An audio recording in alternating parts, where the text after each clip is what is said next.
Hello and welcome to the NewsX Sunday Guardian Roundtable. Today we are taking a look at what some people call the alternate narrative that is doing the rounds. Suddenly we are seeing a whole lot of books on Veer Savarkar. There was a statue of Sardar Patel being put up. Now there's a statue of Subhash Chandra Bose. There is, the icons and narratives that were earlier ignored during the Congress rule are suddenly getting their place. It is a course correction that had to happen. But is it being willfully done? Is it being done with a specific agenda? And also, it's also being done at the cost of vilifying earlier icons by taking pot shots at the Nehru era, by bringing in new heroes of the national movement, saying it is all early on, it had just been the domain of one family, one party. So there is an attempt at course correction. And of course, now we have the famous cinema has also stepped in. We have the Kashmir Files. We have also a lot of films, espousing the right-wing agenda. So taking a look at the narrative of the day, joining me is Advaita Kala. She's a screenwriter and an author, and she also hosts the popular Sunday Club. I have Neerja Chaudhary, columnist, senior journalist, and political analyst, and Dilip Cherian, image guru and a political commentator. Neerja, we are seeing all this that is happening, and not just one, but I think 2, 3 books on Savarkar, 3, 4 books on the BJP, the RSS. Yes, there was a gap that had to be filled. Even people like VP Singh are now getting a book. So we are seeing people who'd been ignored earlier now getting their place in the sun. At one level, it's a welcome move, but another level, is there an agenda running behind it?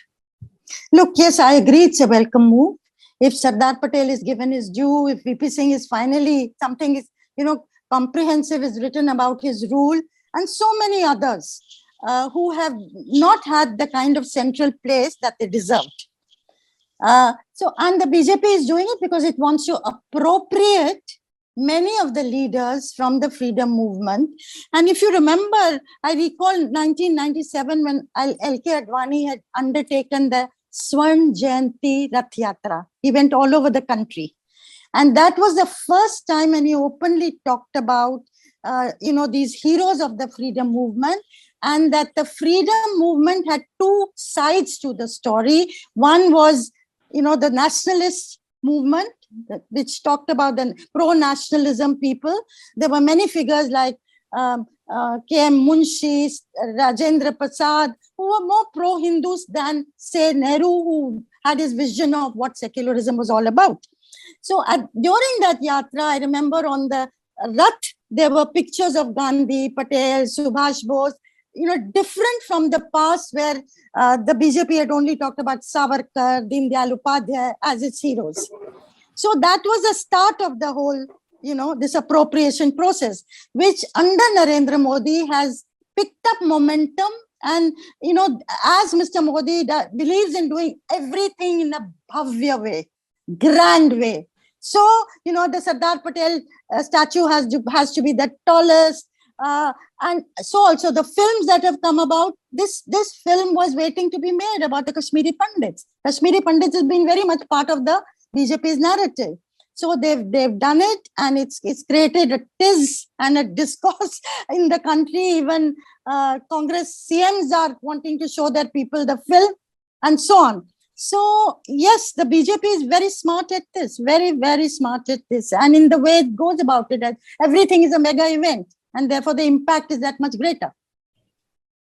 And the fact that with the Congress chief ministers are also now climbing onto the bandwagon and not fighting this. So they've also, I think, somewhere realized that this is something, a course correction that had to be made. I'm talking about Kashmir Files, Kashmiri Files. Yeah. True. When I speak of Kashmir Files, I speak purely as someone who works in the film industry and writes screenplays, and has been, of course, because of that, been tracking the movie business for very closely. And the Kashmir Files is a phenomenon. Now, you can critique it, you can appreciate it, you can look at motivations, you can do all of those analyses. That's on one side. But when it comes to the sort of response that it has received from the general public, it's unprecedented. I cannot think of a movie in recent memory that has had that appeal, to the extent that, Akshay Kumar, who's a reigning Bollywood superstar, his film has been hit because of the Kashmir Files. And this is purely because there is an appetite in the audience for this sort of storytelling. Now, you can say that, it's been pushed by this agenda or that agenda, but net, anyone who works in the industry knows that net, the final decision rests with the audience. They'll either accept it or they'll reject it. And there's no way to persuade them apart from marketing and all of those things and making sure that your film is available at a theater to ensure that they will actually go and watch a film. The fact that so many people have watched this film, I think it is an 18 crore film or something like that in its budget, to past 140 crores is insane. And today one can honestly say that Vivek Agnihotri is one of the biggest directors in the country. And this is after the fact when he is literally boycotted by the rest of the industry. He kind of marches to his own drum. He's argumentative. He's, takes on the fights. And he's not somebody who's part of the Bollywood setup. Despite that, he's gone on to this phenomenal success, which I think in present living memory, not many directors, if many, maybe the Bahubali director can kind of claim that kind of success. And that's about it. That's the fact of the matter. It's also, Dilip, sign of the times he's in. If he had made this film a decade ago, I don't know whether he would have even recovered those 18 crore. His Buddha in a traffic jam, which was on against urban Naxals, I don't think did as well. Advaita would know, I think, the figures. But now he's reading the mood of the times. I think India is ready for this alternate narrative, right? The idea is to ride the narrative. And I think that the riding the narrative is happening alongside people who are writing the narrative. So there are two things which are going on. The commercial success of Vivek's film is clearly an element of riding the narrative. The narrative has already been built. It was poised to happen. Filling the gaps is the other aspect of writing the narrative. And I think that that's a good thing from the point of view of history and how it needs to be narrated. If there are gaps, and there are gaps, if there are deliberate missteps, and there are deliberate missteps, those need to be rectified for anyone to get a much more holistic view. Your question, which you've repeated twice, of is there an agenda? Sure, there is an agenda. And that agenda is, fortunately, plainly visible. And I don't think there's anything wrong with that.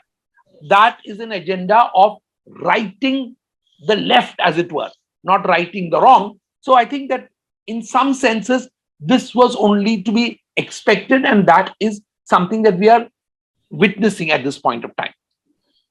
How keenly people watch and portray these people correctly. For example, both Neerja and Advaita will probably know that there are huge chunks of tribal and subaltern history waiting to be written. Those haven't been written. And I think that the time will come when that will come to the fore. So, for example, if you were to have, God forbid, a Mayawati as prime minister, you might have had a different kind of movie making, a different kind of history rewriting going on. So, to my mind, this is something that needs to be expected. It needs to be watched. And with the greater precision and the greater sort of tuning of the lens onto these things, the better all around. Because otherwise, we would be, as we say in the markets, we would be overweight on one kind of account. And I think that's not advantageous to any country. If you want to really have a multicultural, multi-dimensional society, you need to have all these voices out there. Which is interesting, Dilip mentioned writing the left, because that was one of the grouse, Neerja, when the BJP government came to power, that there are too many left liberal narratives, think tanks, even they mentioned, seminar sessions like IIC, that, espouse one kind of a left of center ideology. In fact, that's why one of the reasons Ram Madhav came up with the India Foundation was there were no conferences or no, seminars being, or conversations being held by the right wing. So that began when the BJP came to power. Now, the more Modi and the more the BJP grows in popularity, the more there is a hunger also for it, because we've also seen the many books on the BJP and RSS that are coming out. Well, that is understandable, Priya, because if you have a prime minister who's never lost an election in his life, I mean, even as CM, and he's won successive elections to the Lok Sabha with increased majority, and continues to be popular despite all the adversity that we have seen in recent years, then naturally is going to arouse interest. You know, what does he stand for? What is the narrative he stands for? What is the agenda? Who is he opposed to? Where does he want to take India? It's a natural phenomenon. The other thing is, you know, you're absolutely right. In 1990, when the Kashmiri Pandits left the valley, there was interest, there was writing, media talked about it, I remember, but there wasn't, you know, it wasn't an overwhelming, dominating theme at all as it is today. Even subsequently, I remember when Mufti Muhammad Said was the chief minister of Jammu and Kashmir, I remember going to this colony and flats being built for the Kashmiri Pandits to return. I think there were 200 to 300 modern flats being built. But again, it did not generate the kind of, interest or a follow-up. Today, the mood of the country has changed. I keep saying the Hindu has got Hinduized.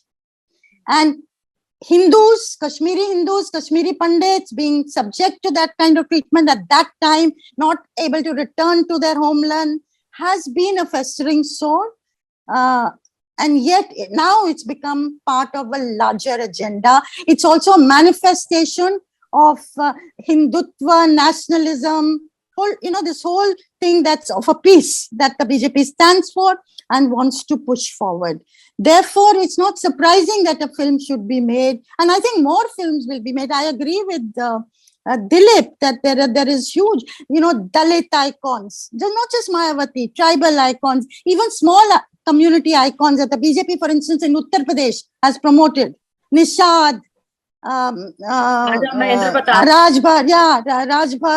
and I believe Amit Shah used to study the district gazetteer to find out in the local area who's the hero and promote them. So yes, this is being done very systematically and effectively because the BJP has a huge, well-resourced machinery also at its command, but also there is a fire in the belly to push its agenda. Done systematically, has been done, as Nida says, there is a fire in the belly, but also there is the fact that it's being done systematically doesn't mean that it should not be done. It is something that is obviously finding great appeal on the ground. Hindus have been Hinduized is a line I like. Aditya, we've been talking about this, the new narrative, I wouldn't say, it is alternate narrative that is coming to light. That is, icons that earlier were not getting prominence are getting prominence. So many books on Veer Savarkar for one, not one, there are like 2 already, 3-4 books on the BJP. Is this all part of Hindus being Hinduized, which of course helps the BJP in the end? Well, I'm not one to play the victim card, but I'm going to go ahead and share a few things right now. I'm considered to be non-left. And the establishment in my world, which is the creative arts and film writing and books, etc., is definitely the left is the establishment, right? And I've personally lost out on 2 projects in the last year. 2 of them that I've created from blank page, to the point where I was told that we're not quite comfortable working with her. It's so convenient to say that at a certain stage. So is there discrimination in the industry? Absolutely. Do I perceive, you have to also have self-evaluation. Do I perceive myself as somebody who's out there to offend people or be unnecessarily argumentative or anything like that or aggressive? No. But, I still face that discrimination.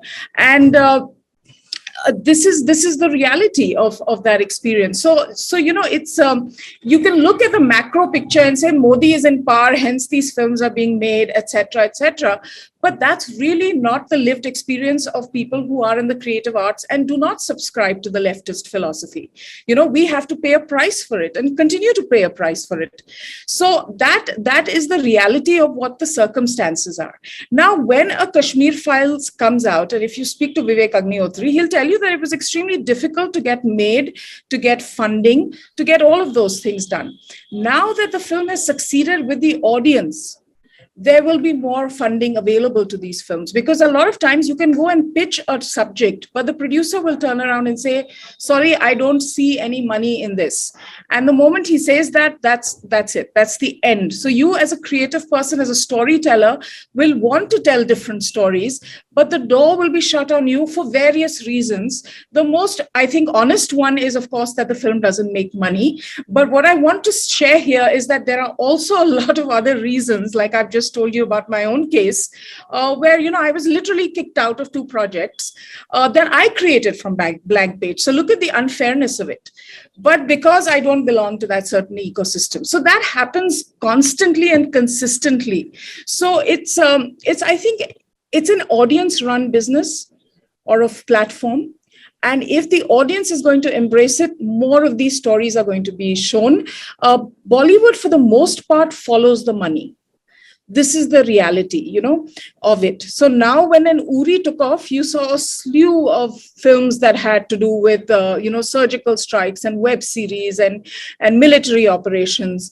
Now that the Kashmir Files has worked, and Neeja is absolutely right, it was a story waiting to be told because it has been around for so long. And it was, so you had the Haider and the Shikaras, which told you one perspective, but you never had the Kashmiri Pandit perspective come out on screen. And that is what this has done. So I think it's sort of broken through that third wall that we speak of and spoken directly to the audience. And that therein lies its success to a large extent.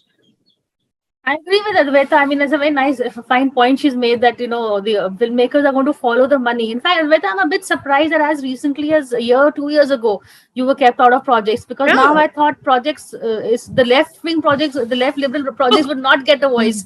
And no, now yes, I mean, I was seeing Swara Bhaskar, somewhere said, I'm not getting work. And I was like, my God, she's had an Amazon series, she's had a Netflix series, she's had ads, that's a whole lot of work with the top platforms.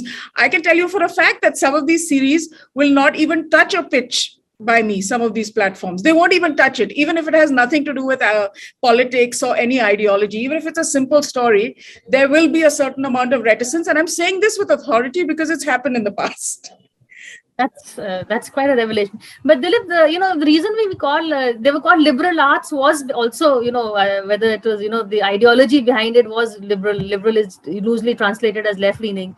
So are we now going to find a new word? You're the one guy with the labels. So is there the liberal arts came through from the suffocation of the royalty. So there was a period when only the royalty defined what the arts could be. And that's how the liberal arts came to be, as it were. So it was always a reaction to an establishment. So what you're seeing now is again a reaction to an establishment. As the cracks get worse, just as the Soviet Union's breakup has resulted in what we are seeing in the form of the Ukraine war. So these things tend to be bloody, they tend to take time, and they tend to have a life of their own once the cataclysmic event in terms of realization, forget the ideation and forget all that. Once the realization hits, as Dr. Manmohan Singh very famously said, that once an idea has come, then it's very difficult to stop it. So that kind of understanding needs to be seen. And this extends to the world of books. So since we are talking liberal arts, whether the world of movies, which Advaita has been an unfortunate victim of, and music, other traditions, etc. But as I said again, you will see this happening repeatedly. This is only a cycle. This cycle has begun, and the Uri example is wonderful. That cycle of Uri actually started a longer time ago, and then manifested itself in power in Uri. And now it's going to, the logical end of it is to be a video game. So you're going to see all these processes go through, because what's happening now is that the Creative Commons has also opened up. Now there are multiple ways to express yourself. So what Neerja talked about, or what Advaita talked about, can be done no longer just in a seminar or a book. It can be a Twitter Spaces. It can be a conversation on a clubhouse. It can be, the platforms have multiplied. So the space for voices has increased a lot. So you will see for example, the LGBTQ community may have its own set of heroes and may have its own set of new narratives coming through stronger than ever before. If you go back in time, it started a long time ago with the early canons of feminism and then went on to where it's now. But as far as India is concerned, it's an untold story. There's a huge area waiting to be explored, which can be potentially very, very powerful and lucrative. And Bollywood, as you know, has already started testing that, because you can see in some of the recent films, you can see in what the OTT platforms are doing. If you see what a global OTT platform has done with a series called Harlem. So the voices are many and the voices are changing and the new impulses are coming through.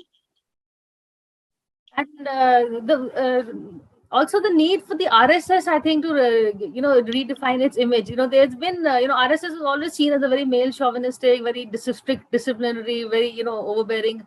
But now we are seeing a whole lot of books that are actually they've been also having a lot of outreach. RSS leaders whom we couldn't meet earlier during Vajpayee's time are now ready to meet and to engage. Mohan Bhagwat came and held that meeting at Vigyan Bhavan a few years ago and met what he calls the Lutyens' Delhi crowd. So seems to be opening the windows, so to speak, from the right wing.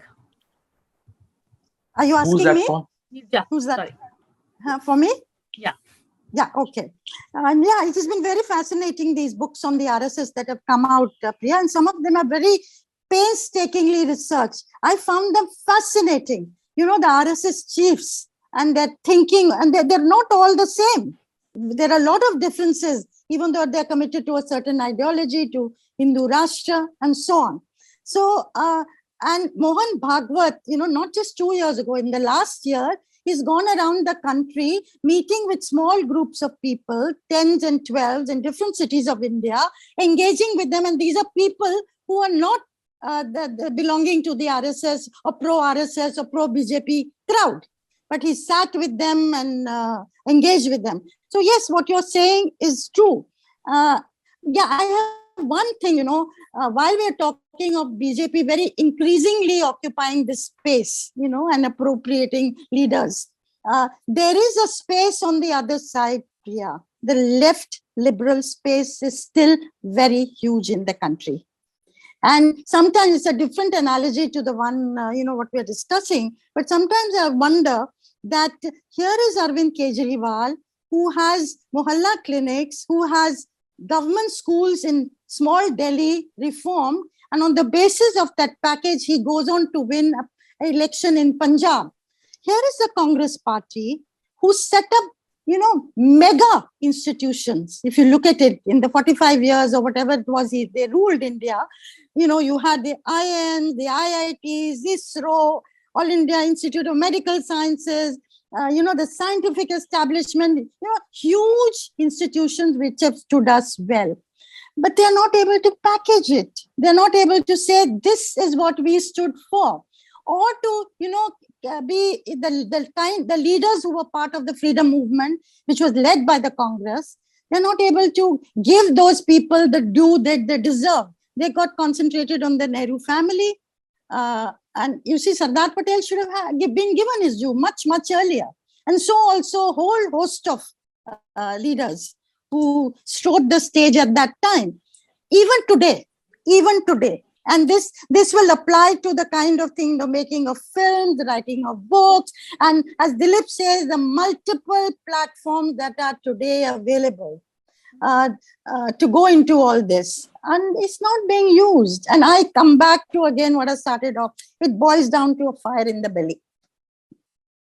Whether you want to come to that, the fact that also the whole ideology has been, I think, not overwhelmed, but undermined by this dominance of just one family, has taken away the Congress, the USP of a much larger ideology that was available to the Congress. That, and I think also liberal orthodoxy. I mean, the left liberal ecosystem, it's very into the cancel culture. You have to subscribe to 10 out of 10 points, and God forbid if you're only with them on 6 or 7 out of 10, right. Your history. So when you are constantly getting rid of people who don't go, and this is the leftist sort of hardcore mindset, which doesn't accommodate. Now you compare that with like Neerja said, like someone like Mohan Bhagwatji, who is meeting people in small groups of 10s and 12s, and people who don't subscribe. In fact, people I know that who are critics, virulent critics of his ideology. He's meeting with them, engaging with them, trying to explain his perspective, the perspective of the Sangh. But on the other hand, you'll have like some minor player in the left liberal ecosystem who'll cancel you because you said one thing on Twitter about something, and hence they'll give you a label and your history. That's your epitaph. So you have, I mean, at the end of the day, inclusive is as inclusive does. It's not a slogan. So if there is a decline, then it's very much so because of this sort of liberal orthodoxy that exists, that refuses to accommodate human failure or vulnerabilities or confusion or even hypocrisies.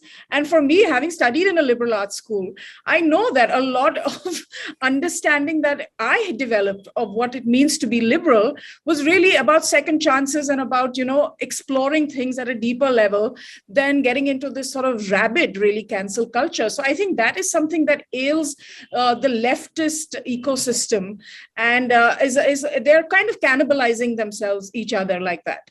But that's one aspect of it. And the second aspect is, of course, when you say the RSS and the books and things like that coming forward, I found it interesting that they've worked pretty hard for the Kashmiri Pandit issue. ABVP, which is the student wing, sent something like 10,000 students on a train to, Jammu and Kashmir years ago. And the bomb was hurled at that train. And they had all these dramatic things happen with them. But yet, even today, and this I'm speaking of the people on the non-left who are watching the film and saying, oh, what did the Sangh do? Or what did the BJP do? So I think RSS still struggles from being able to kind of effectively communicate what it has done.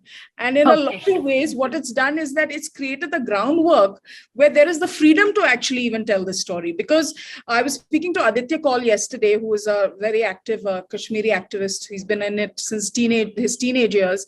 And he said that we actually put a band of people together about 15 years ago, Kashmiri Pandits. And since we're an educated lot, one was a CEO, the other was a CFO.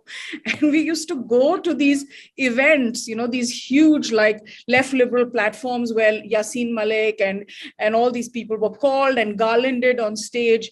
And he said these people were being feted by the who's who of Delhi, and we were being ushered away because we would try and protest their presence and call them murderers and things like that. And we were put away into jails. So there has a conclave in Delhi that I was. So I'm going to, I got your point, but I have to cut you short a little. We're totally out of time, but thank you. Also, the idea is not really alternate narrative, but actually the idea is to give a complete picture. Early on, we were only showed one side or incomplete story of, what really happened, which that gap is now being filled. But thank you for this conversation, and thank you all for watching this show. Thank you.